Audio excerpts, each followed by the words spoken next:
और एक बात और कहूंगा, निकाह को आसान बनाओ। निकाह को, सारे लोग बोलो, निकाह को आसान बनाओ। बेटी वालों को तकलीफ ना दो बेवजह की। अब मैं तुम्हें क्या बताऊं, आप मुझसे ज्यादा जानते हो। बाज इंसान को इतना परेशान किया जाता है शादी के बाद कि बस अल्लाह की पनाह।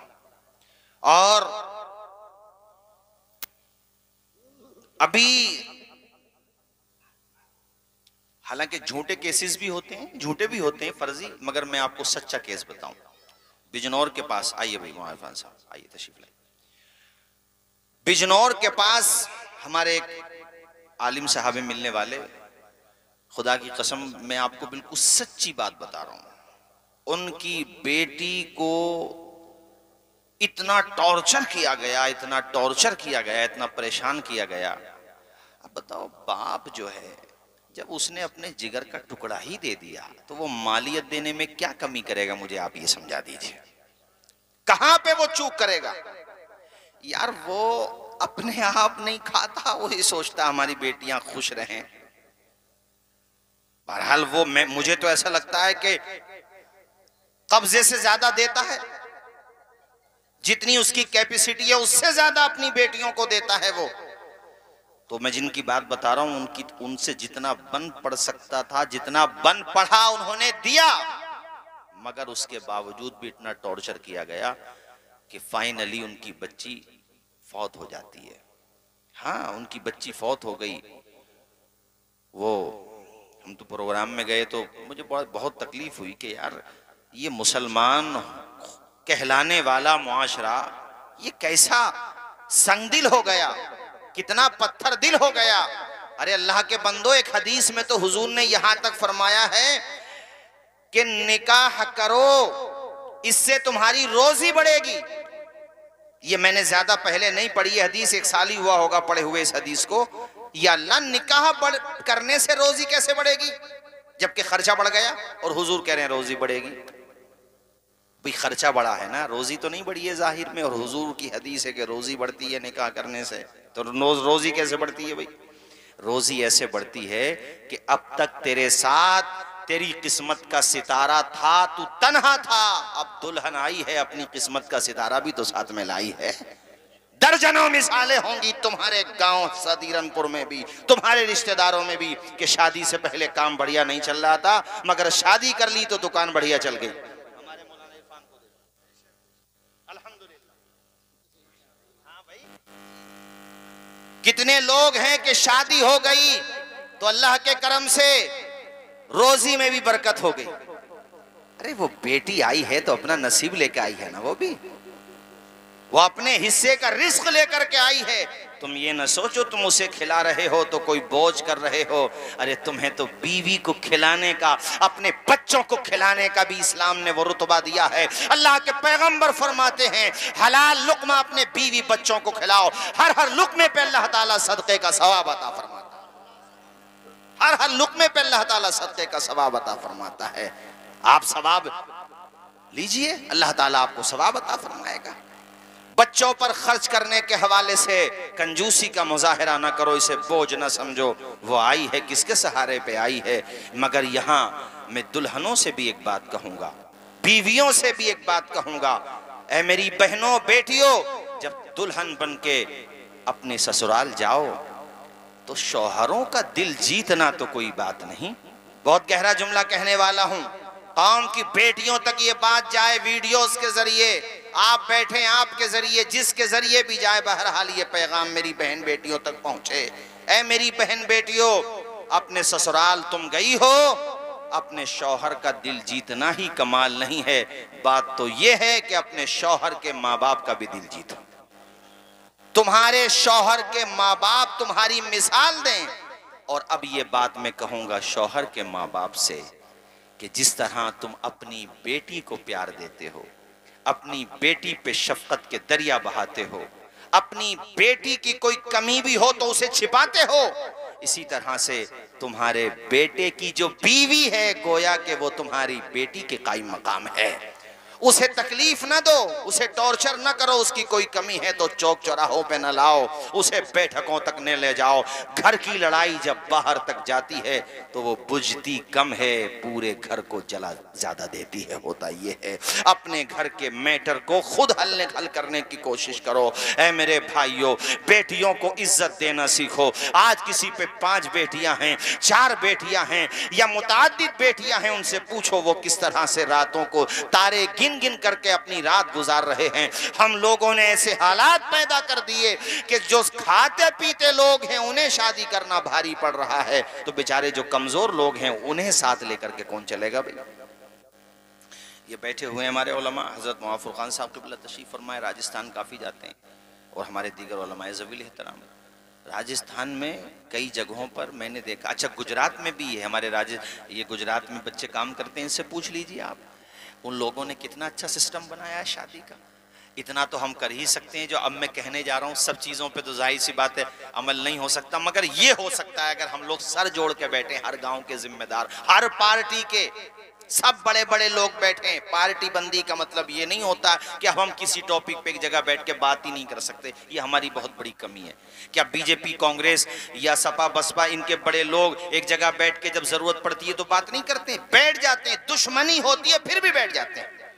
तो हमें भी जिम्मेदारों को ये बात बैठ के तय करना चाहिए जो मैं अब बताने जा रहा हूं। वो क्या, जैसे मैंने कुम्हारी, बासनी, नागौर, राजस्थान के अलग अलग सूबों में और गुजरात में ये अहमदाबाद के में काम करने वाले बैठे हैं, इनको मालूम है कि वहां पर भी 5 शहरों में ये माहौल है। माहौल क्या है कि जैसे सितंबर में 10 शादियां होनी है एक विलेज में, एक बस्ती में या एक टाउन एरिया में 10 शादी होनी है मिसाल के तौर पे, तो वो 10 की 10 शादी वो अलग अलग तारीख में नहीं करते, वो एक ही तारीख में कर लेते हैं। तो 10 दिन अलग अलग, जो एक, अरे भाई बस्ती के लोगों को खाना दोगे तो 10 दिन अलग अलग नहीं बनेगा। एक तो वो खर्चा बचता है, दूसरा टाइम बच जाता है, तीसरा सबसे बड़ा फायदा ये होता है इज्तिमाई निकाह में अल्लाह ताला बरकतें भी ज्यादा अता फरमाता है। तो हम लोग अगर सर जोड़ के बैठे तो इसका भी हल निकल सकता है, कुछ ना कुछ तो निकलेगा भाई। एक ही तरह का खाना हो जाए उसमें, बाकी जिंदगी भर आप क्या खिलाओ क्या नहीं खिलाओ आप जानो, लेकिन शादी वाले दिन एक ही खाना हो जाए इज्तिमाई। इस काम को तो हम यार बहुत आसानी से कर सकते हैं, सबका वक्त भी बच जाएगा और मैं समझता हूँ अच्छा खासा सरमाया भी बच जाएगा। बोलो हो सकता है भी हाई जी, हो सकता है कि नहीं हो सकता? सारे लोग जिम्मेदार बैठे। अच्छा वो पंचायत हमने सब लोगों ने, आप सबने भी सबने मेहनत की, उसमें तो किसी भी पार्टी के हों सभी लोग लगे। एक साल में तकरीबन 3 से 4 करोड़ रुपए का फायदा हुआ था। 2 साल वो पंचायत चली थी। मगर भैया मैं कोई जुमला बोलूं ना, आलू महंगा हो गया वो तो हो ही गया, मगर ये जो बिरादरी है ना, इसको समझाना ऐसे है जैसे मेंढकों को तोलना उसमें तराजू में, एक को बिठाओगे दूसरा कूद के भाग जाएगा। जबकि अगर उस पे हम अमल करते रहते, उसमें पाबंदी तो किसी बात पे नहीं लगाई थी, बस 2-3 बातों पे अमल करना था। 2-3 बातों पर भी हम अमल करते रहते तो अल्हम्दुलिल्लाह हमारा बड़ा फायदा हो जाता। तो इसलिए अब हमें इस स्तर से सोचना चाहिए। एक बात और आखिर में कह दूं, चूंकि अभी 2 तकरीर भी होना है, नाते भी होना है, ये 2 बातें और सुन लो फिर मैं गुफ्तगू खत्म करता हूं। अभी मैंने चंद दिनों पहले, अभी जो शादियों का सीजन अब दोबारा से जो शुरू हुआ है, अब भी और इससे पहले कई महीना पहले जो शादियां हो रही थी उस टाइम पे, गांव का नाम नहीं लेता मैं, एक ही गांव में 3 जगह मैंने इसके साथ डीजों के साथ और नाच गानों के साथ बारात चढ़ती हुई देखी, मैंने अपनी आंखों से। अभी इसी साल में ना गांव, अरे गांव का कसूर थोड़ी होता है भाई वहां फुरकान साहब, किसी भी गांव में हो सकता है, लेकिन गांव की गलती नहीं होती है। अब मुझे ये बताओ, ऐसे हालात में भी हमारी कौम अगर नहीं सुधरेगी तो सुधरेगी कब? जबकि फलस्तीन की सूरत हाल आपकी निगाहों के सामने है कि वहां बच्चों के पास साफ पानी तक नहीं है पीने को, खाने का तो आप जिक्र ही मत कीजिए। जो बेचारे रिलीफ वाले मेहनत करके कुछ पहुंचा देते हैं तो वो मिल जाता उन्हें बेचारों को, वरना उन्हें तो खुदा की कसम पानी भी नहीं मिल पा रहा, साफ पीने को पानी। मगर अल्लाह ने उन्हें कैसा ईमानी जज्बा दिया है, कुछ रहे न रहे, मगर अल्हम्दुलिल्लाह उनका ईमान कल भी सलामत था, ईमान उनका आज भी सलामत है। मकानों की छतें न रही यार, पूरी आबादियां मलबों का ढेर बन गईं। अल्लाह अकबर कबीरा। और जो खाने का सामान जाता है उसमें से भी कुछ पहुंच जाता है, और बहुत सा माल ऐसा है जो जाय कर दिया जाता है जालिमों की तरफ से। मगर फिर भी वो कैसी साबिर और शाकिर कौम है, उनकी जबान पे हरफ शिकायत नहीं आता। अगर आपने सुना होगा वीडियोस, वो हमारी इन हरकतों को नहीं देख रहे, मगर हमें खुद को तो एहसास होना चाहिए कि हमारे बाजू कट रहे हैं। अरे मोमिन, सब के सब मोमिन एक जिस्म की तरह होते हैं। एक हाथ कटेगा तो दूसरे हाथ को सुकून कैसे मिल सकता है? एक आंख में तकलीफ होगी, दूसरी आंख को नींद कैसे आ सकती है? मुझे ये बताओ। तो कहीं पर भी कोई मजलूम अगर सताया पीटा मारा जा रहा है, अरे तुम देखो तो सही, उनके मनाजिर देखो, उनके ईमानी जज्बात देखो। मैंने एक लड़के को देखा, 13-14 साल की उसकी उम्र होगी, पूरी फैमिली उसकी शहीद हो गई है और खुद भी जख्मों से चूर है। उसकी टांग का डॉक्टर ऑपरेशन करने लगे, वहां तो सूरत हाल ये है कि अस्पताल तक सलामत नहीं रहे हैं। ऐसे ही किसी जगह पर मोबाइल की टॉर्च जला करके ऑपरेशन किया जा रहा है, डॉक्टर के हाथ कपकपा रहे हैं, आंखों से पानी निकल रहा है, वो डॉक्टर घबरा रहा है। मगर उस बच्चे के ईमान को सलाम कीजिए, उसके जज्बे को सलाम कीजिए। अल्लाह ताला ने जो इस्तिकामत इमाम हुसैन की खैरात दी है, उस खैरात को सलाम कीजिए कि वो डॉक्टर तो कपकपा रहा है, मगर बच्चे को जब तकलीफ होती है तो वो रोने की जगह कुरान अजीम की तिलावत करने लगता है। वो कुरान पढ़ के हमें एहसास दिला रहा है, ऐ लोगों, मकान की छत न रही, वालिदैन का साया न रहा, भाइयों की ढाल न रही, परिवार वाले शहीद हो गए, मैं खुद भी जख्मों से चूर हूं, मगर देखो मेरा ईमान देखो, भरोसा है तो किसी दुनियादार पर नहीं है, अपने परवरदिगार पर है। तो ये देखकर तो हमारा ईमान मजबूत होना चाहिए, हमारे अंदर ईमानी जज्बा पैदा होना चाहिए। तो मेरे अजीज दोस्तों, ये चंद बातें मुझे कहना थी। एक तो देखो, इज्तिमाई निकाह की कोई सबील निकले, सारे लोग मिल बैठ के बैठे भाई, हमारे गांव में सदीरनपुर में बारातें आना है अक्टूबर में या नवंबर में, 15-20 बारातें हैं, या पूरे शादी का जो सहलक होता है, सीजन होता है, उसमें बहरहाल बैठोगे तो रास्ता भी निकलेगा है? जब हम गौर करेंगे तो इंशाल्लाह कोई ना कोई उसके अंदर सहूलत भी निकलेगी। हम बैठेंगे ही नहीं तो कैसे बात बनेगी? हम गौर करें और सिर्फ अपने बारे में न सोचें, अपने घर वालों के बारे में। यार, तेरे चचेरे मुमेरे फुफेरे खलेरे ये सब अपने घर वाले ही तो होते हैं, और कोई रिश्ता ना भी हो तो कोई मोमिन है तो वो हमारा घर वाला ही तो है। सबके बारे में सोचें, उसका कुछ ना कुछ हल निकालें, इंशाल्लाह आप देखें अच्छा रिजल्ट आएगा। अल्लाह ने चाहा, मंजिल को अपना मान लिया, आंखों में अरमान लिया, फिर मुश्किल क्या आसान किया, जब ठान लिया तो ठान लिया। बस ठानने की ज़रूरत है, मन बनाने की ज़रूरत है। इंशाल्लाह अल्लाह ने चाहा, मेरे पाक परवरदिगार ने, तो आसानियाँ हमारे सामने नज़र आएंगी। आखिर में मैं जिनकी बारात जा रही, किधर बैठे हैं भाई वो शाहनवाज, चलो, तो मैं उनसे कहूँगा कि कल जब वो दूल्हा बन जाएं, माशाल्लाह ये फूलों का जो सेहरा होता है ये मुबाह है, जायज़ है, इसको बांधने में कोई कबाहत नहीं है। तो सेहरा बन जाए, माशाल्लाह दूल्हा बन जाएं, तो घर से बाहर बाद में निकलें, अपने माँ बाप का हाथ अपने सर पे पहले रखवा लें और उनकी दुआएं लेकर के घर से निकलें। चूँकि आज जिस मंजिल पर आप पहुँचे हो, माशाल्लाह इस दिन को देखने के लिए तुम्हारी माँ ने कितनी दुआएं की होंगी, खुद उसे गिनती मालूम नहीं होगी माँ को। तुम्हारे अब्बा ने कितनी दुआएं की होंगी, खुद तुम्हारी माँ अब्बा को मालूम नहीं होगा। तो उनका हाथ सर पे रखवा करके निकलें, बल्कि अल्लाह तौफीक दे तो कदम चूम लें। यार, माँ के कदमों के नीचे तो जन्नत है और बाप जन्नत का दरवाज़ा है। और गोया कि अपनी माँ से ये कहें, वो अशार सुना दूँ, फिर उसके बाद इंशाल्लाह आगे का प्रोग्राम होगा। चूँकि हमारे अजीज़म ग़ुलाम नबी साहब ने माशाल्लाह, और इनकी मोहब्बत ये है कि जिसको दावत दी है अल्हम्दुलिल्लाह वो हाजिर भी हो गया है। चूँकि माशाल्लाह उलमा नवाज़ हैं, उलमा से मोहब्बत करते हैं। अपनी माँ से जो तुम्हें कहना है वो ये है, प्यारी माँ मुझे को तेरी दुआ चाहिए, तेरे आंचल की ठंडी हवा चाहिए। लोरी गा गा के मुझको सुलाती है तो मुस्कुरा के सवेरे जगाती है तो मुझको इसके सिवा और क्या चाहिए। प्यारी माँ मुझको तेरी दुआ चाहिए। तेरी खिदमत से दुनिया में इज्जत मेरी। अरे जिनकी माएँ नहीं रही उनसे पूछो कि माँ के बगैर घर काटने को दौड़ता है। जिनके बाप नहीं रहे, हमारे गुलाम नबी इनके वालिद साहब, वालिद मरहूम सखावत भाई, हमारे वालिद साहब नहीं है दुनिया में। हम समझते हैं कि वालिद क्या होता है और उसका साया क्या होता है। अरे उनके होने से बख्त होते हैं, बाप घर के दरख्त होते हैं। ऐसे जिनकी माएँ फौत हो गई उनसे पूछो। हमारे कारी मुशर्रफ साहब तशरीफ फरमा, हाफिज फुरकान साहब, इनकी वालदा दुनिया में नहीं रही। आप बैठे हुए, आपकी वालदा दुनिया में नहीं है। बास की बैठे होंगे यकीनन ऐसे लोग, किसी की माँ नहीं है, किसी के बाप नहीं है, किसी के दोनों नहीं है। उनसे पूछो कि सब कुछ है मगर माँ नहीं है, तो घर में ऐसे लगता है जैसे घर तो है मगर घर में रौनक नहीं है। जैसे चमन तो है मगर चमन में खुशबू नहीं है। आबादी है मगर आबादी में करार नहीं है। माँ नहीं है तो ये कह लो यार कुछ भी नहीं है जिंदगी में। तेरी खिदमत से दुनिया में इज्जत मेरी।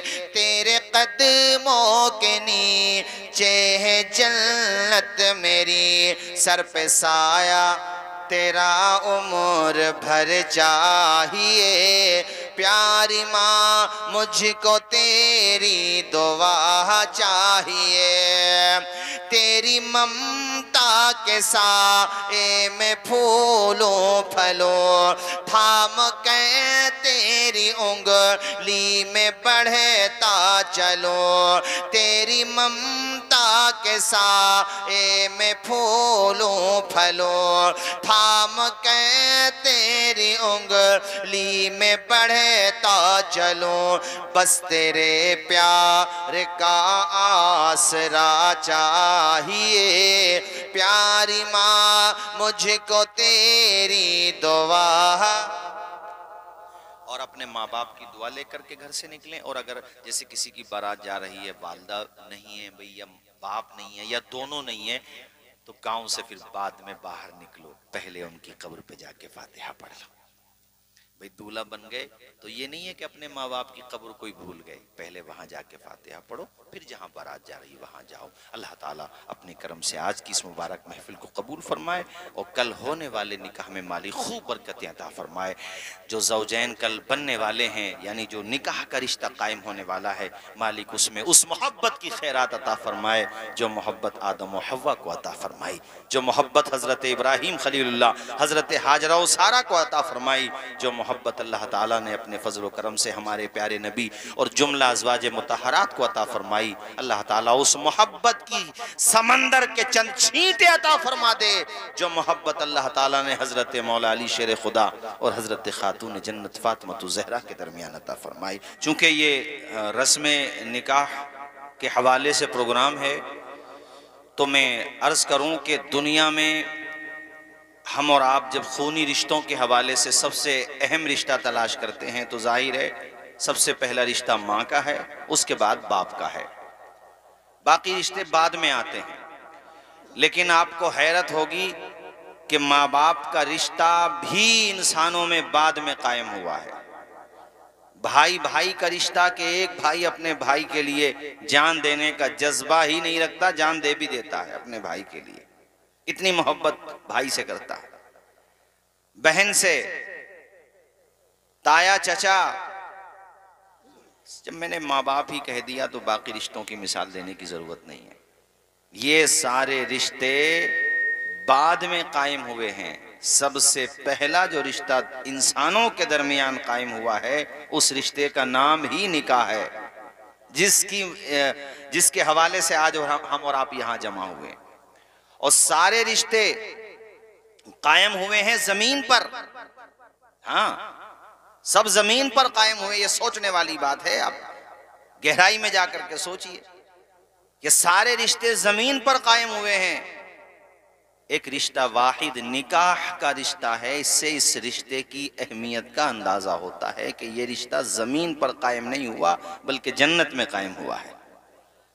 और सबसे पहला रिश्ता है इंसानों के बीच का। ये हुआ यूं कि हजरत आदम अलैहिस्सलाम तने तन्हा जन्नत में रहते थे। जन्नत में किस चीज की कमी थी? जन्नत में भी अगर कमी रह जाएगी तो फिर बताओ। वलकुम फीहा मा तश्तही अनफुसुकुम, जो चाहो अवेलेबल है जन्नत में आपके लिए। आप तमन्ना करो, आपके सामने हाजिर है। किताबों में तो यहां तक आया कि एक शख्स कहेगा अल्लाह पाक से कि या अल्लाह तेरी जन्नत में जो मांगो मिलता। अल्लाह पाक फरमाएगा हाँ मिलता। तो कहेगा या अल्लाह मैं तो किस नहीं करूंगा। हाँ, वो कहेगा या अल्लाह मैं तो, भैया पता ना कितना ज़ौक होगा उसे किस नहीं करने का। अब उसमें किताबों में मिलता, अब अल्लाह बेहतर जाने वो कहाँ का किसान होगा भाई। कहेगा या अल्लाह मैं तो उससे मना नहीं फरमाएगा मेरा खुदा। अल्लाह कहेगा जब तेरी यही मर्जी है तो तुझे ये सहूलत भी दी जाएगी। वो जन्नत हजरत आदम अलैहिस्सलाम, मगर उनके दिल में ये बात रहती मेरे मालिक सब कुछ है, मगर मैं जिस जिन्स से हूं, मैं जिस सिन्फ से हूं, या अल्लाह मेरी जिन्स से भी तो कोई हो, मेरा लाइफ पार्टनर, मेरा हमराज़े जिंदगी, मेरा शरीके सफर कोई तो हो मेरे साथ। उनके दिल में ये बात। और फिर देखिए उनकी बाईं पसली का हिस्सा थोड़ा सा बाहर आता है और उनकी आंख लग जाती है। और अल्लाह ताला की शान देखिए कि उसी बाईं पसली से हम सब की माँ हजरत हव्वा वजूद में आती हैं। अब जब उनकी आंख खुली तो उन्होंने उनकी तरफ जब हाथ अपना बढ़ाया तो जाहिर है निकाह होना था। तो इस तरह से ये रिश्ता सबसे पहले इंसानों के बीच में कायम हो रहा है, जिसको निकाह कहते हैं। जोर से बोलिए, जिसको निकाह कहते हैं। वो रिश्ता कायम हुआ और दोनों जन्नत में रहते थे। और तफसीलात तो आपको मालूम है, बस मैं यहाँ आपको ये समझाना चाहता हूँ कि ये वो रिश्ता है जो जन्नत में कायम हुआ है। लिहाजा तुम्हारे घरों पे जब ये रिश्ता कायम हो तो जन्नत का रंग भी नजर आना चाहिए, जहन्नम का रंग नजर नहीं आना चाहिए। ये ना हो कि सुन्नत अदा कर रहे हैं हम अल्लाह के पैगंबर की, उस रिश्ते की सुन्नत अदा कर रहे हैं जो कायम ही जन्नत में हुआ है, और हम क्या करने लगे हैं उसमें कि डीजों के आगे रीचों की तरह नाचने लगे कि बहनोई न माने। अरे बहनोई हमारे ये गुलाम नबी भी तो हैं इनके, जिनके यहाँ से बारात जा रही है शाहनवाज के यहाँ से। ये तो है ऐसे माशाल्लाह प्रोग्राम के हवाले से इतने हसास और इतने मुतहर्रिक कि कई माह पहले इन्होंने तारीखें ले ली। तो ये भी बहनोई हैं। ऐसे वो तमाम बहनोई हजरात, चूंकि इनकी बड़ी पावर होती है भाई, हाँ वीटो पावर है इनके पास है। हाँ, हमारे गुफरान भाई की पावर भी ऐसी है माशाल्लाह।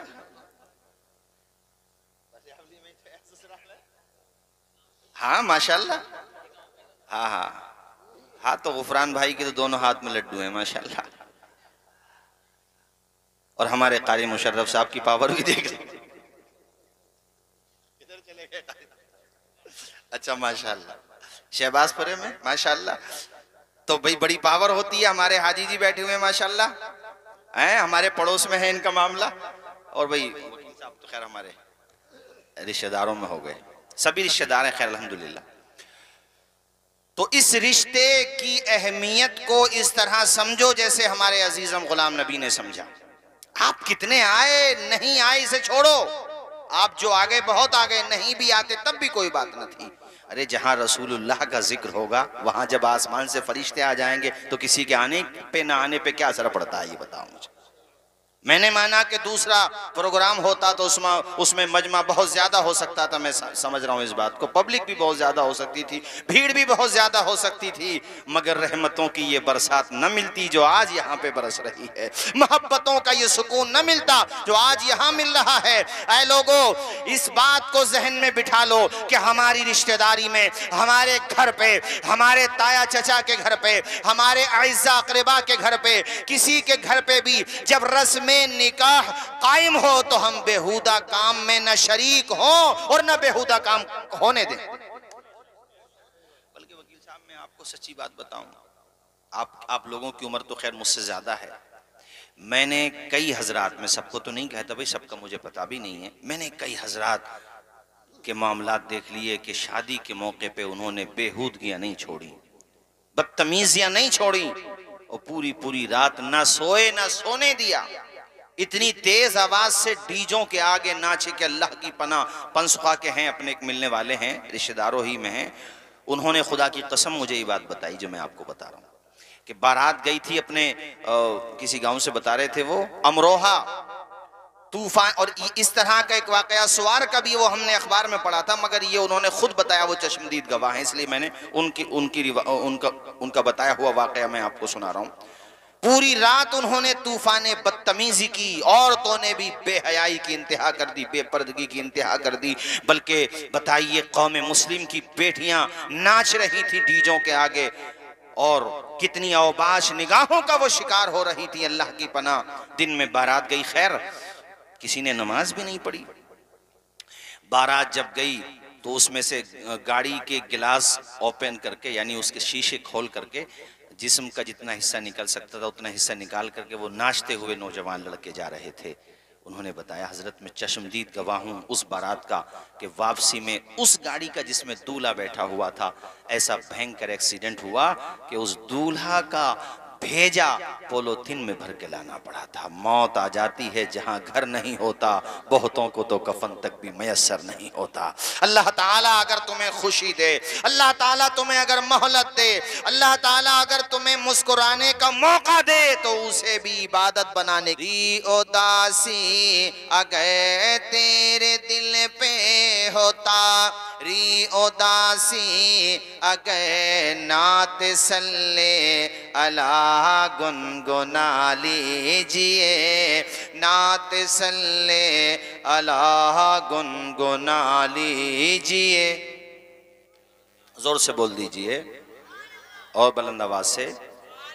तो मेरे भाइयों, मेरे कहने का मकसद ये है कि अल्लाह ताला हमें आपको खुशी दे तो हमें उस खुशी को भी इस तरह मनाना चाहिए कि वो नेकी बन जाए। कल निकाह होना है, आज माशाल्लाह प्रोग्राम किया, हालांकि बाद में भी कर सकते हैं, जायज है, मगर पहले करने में एक हिकमत यह है कि अच्छा काम पहले कर लो, कल कला को कोई मुसीबत आने वाली हो, कोई परेशानी आने वाली हो, जिक्र मुस्तफ़ा की बरकत से इंशाल्लाह दूर हो जाएगी, इसलिए पहले कर लेते हैं प्रोग्राम।